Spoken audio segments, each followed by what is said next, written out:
Bismillahirrahmanirrahim. Assalamualaikum warahmatullahi wabarakatuh. Bersyukur kita ke hadrat Allah Subhanahu wa taala kerana dengan izinnya dapat kita menyambut dan meraihkan sekali lagi Hari Kebangsaan bersempena dengan ulang tahun kemerdekaan negara yang ke-62 pada tahun ini. Kita merayakan Hari Kebangsaan kerana ia menandakan permulaan satu kebebasan, bebas daripada pemerintahan orang asing yang telah menjarah kekayaan negara kita untuk kepentingan rakyat negara mereka. Ketika negara mencapai kemerdekaan pada tahun 1957, kita telah melihat sambutan serta laungan kegembiraan oleh ibu bapa dan datuk nenek kita meraihkan saat itu. Ia tidak memperlihatkan betapa berlikunya dan sukarnya jalan yang terpaksa mereka lalui untuk mencapai saat sambutan tersebut, kecuali jika kita mengambil masa membaca dan menonton dokumentari berkaitan dengan sejarah negara sebelum dan sehingga mencapai kemerdekaan. Tuan-tuan dan puan-puan, sejarah negara ini seperti lain-lain negara penuh dengan keringat dan air mata, pertumpahan darah, kekejaman, penindasan, penipuan, pengkhianatan dan penghinaan terhadap bangsa dan negara. Sebelum wujudnya Malaysia, terdapat Persekutuan Tanah Melayu yang juga dikenali sebagai Semenanjung Tanah Melayu. Ia menjadi Semelaya sebelum akhirnya membesar menjadi Malaysia seperti yang kita kenali hari ini. Sejarah juga memperlihat betapa negara ini terbina di atas nilai-nilai tolak ansur, ketinggian budi, hormat menghormati, kesediaan memberi dan berkongsi, tidak mementing diri dan berkemauan untuk berkorban demi kepentingan negara. Tanpa nilai-nilai tersebut, Malaysia tidak akan membesar menjadi negara maju yang berkeupayaan memberi kepada rakyatnya keselesaan dan kemajuan. Kemajuan ini tidak banyak kurangnya dari apa yang terdapat di negara-negara lain. Malahan ada ketikanya apa yang kita rasai di sini jauh lebih besar nikmatnya. Tetapi nilai-nilai ini tidak seharusnya terhenti apabila kita mencapai kemerdekaan atau kemajuan seperti yang kita nikmati hari ini. Seharusnya semakin kita maju dan berjaya, semakin kita sedar betapa perlunya kita kepada nilai-nilai baik tersebut. Jika nilai-nilai tersebut yang dipegang oleh ibu bapa dan datuk nenek kita berjaya membentuk negara ini, sudah pasti ia lebih penting apabila kita mengurus kemajuan yang tercapai.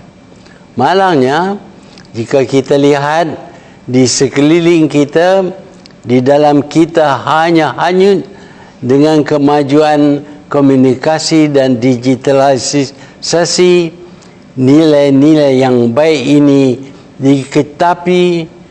diketepi dan diganti dengan sifat buruk yang jelek dan menjijikkan. Yang boleh merosakkan ialah apabila sifat buruk ini terserlah ketika berdepan dengan isu sensitif mengenai bangsa dan agama.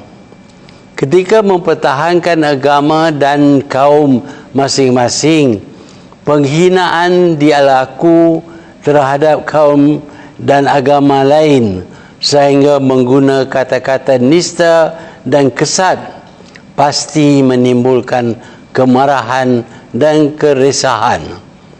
Amat menghairankan kerana jika kita mahu menegak agama dan bangsa kita, sudah tentu kita perlu memperlihat sifat dan penggunaan bahasa yang baik dan berbudaya. Tetapi apa yang berlaku adalah sebaliknya.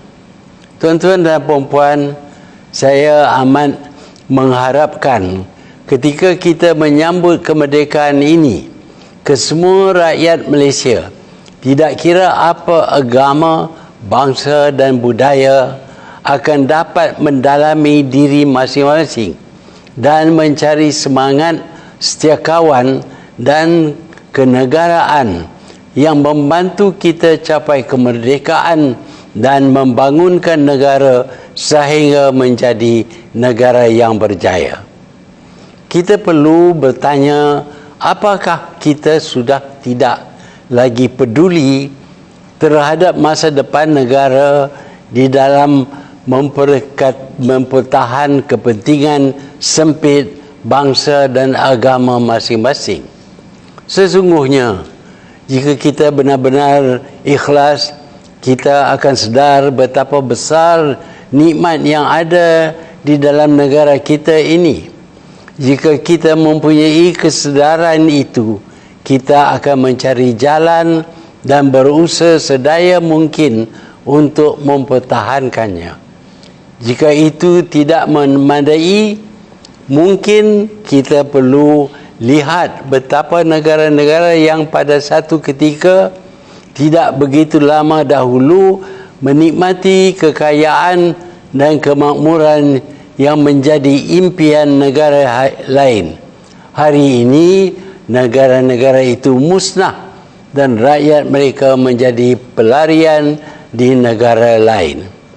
Kerana itu, kita perlu sedar apabila kita menuntut hak dan kepentingan kelompok kita dan kelompok yang satu lagi tidak mahu bertolak ansur, bertimbang rasa dan memberi kemaafan, ia boleh membawa kepada konflik.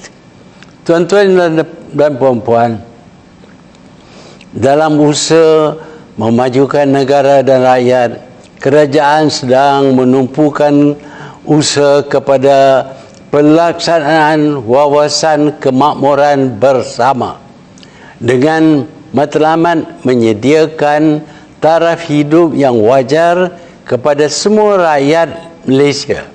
Ia sedang digerakkan dengan objektif menjadikan Malaysia lebih cemerlang dan menjadi antara paksi ekonomi penting di Asia. Pada masa yang sama, usaha juga dipergiat untuk meningkatkan kuasa beli rakyat dan menghapus jurang pendapatan dan kekayaan antara kelas, kaum dan wilayah. Wawasan kemakmuran bersama adalah usaha untuk menjadikan Malaysia sebuah negara yang terus-menerus membangun secara mampan seiring dengan pengagihan ekonomi yang adil dan inklusif di setiap peringkat rantai nilai, kelas, kaum dan geografi hingga mewujudkan rasa keharmonian dan kestabilan dalam kalangan rakyat menjelang tahun 2030. Wawasan serta dasar-dasar yang dibentuk adalah untuk merealisasikan Malaysia sebagai sebuah negara yang maju, bermaruah dan merdeka. Apabila kita memperkenal wawasan dan dasar-dasar itu, kita sedar bahawa mereka tidak akan tercapai kecuali sistem pentadbiran kita bersama mendukung dan menyokong usaha-usaha ini. Salah satu bencana paling besar kepada negara ialah gejala rasuah, dan ia turut membabitkan perkhidmatan awam untuk memastikan dasar-dasar kita tidak disabotaj oleh mereka yang menyalahgunakan kuasa dan menerima rasuah. Maka kita telah meletakkan usaha membanteras rasuah salah satu objektif utama kerajaan. Kerana itu, pada tahun ini Hari Kebangsaan disambut dengan tema Sayangi Malaysiaku, Malaysia bersih.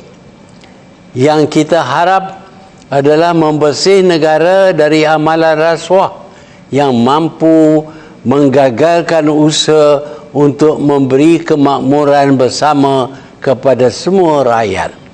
Selamat menyambut Hari Kebangsaan dan selamat maju jaya rakyat Malaysia. Sekian, wabillahi taufiq wal hidayah. Wassalamualaikum warahmatullahi wabarakatuh.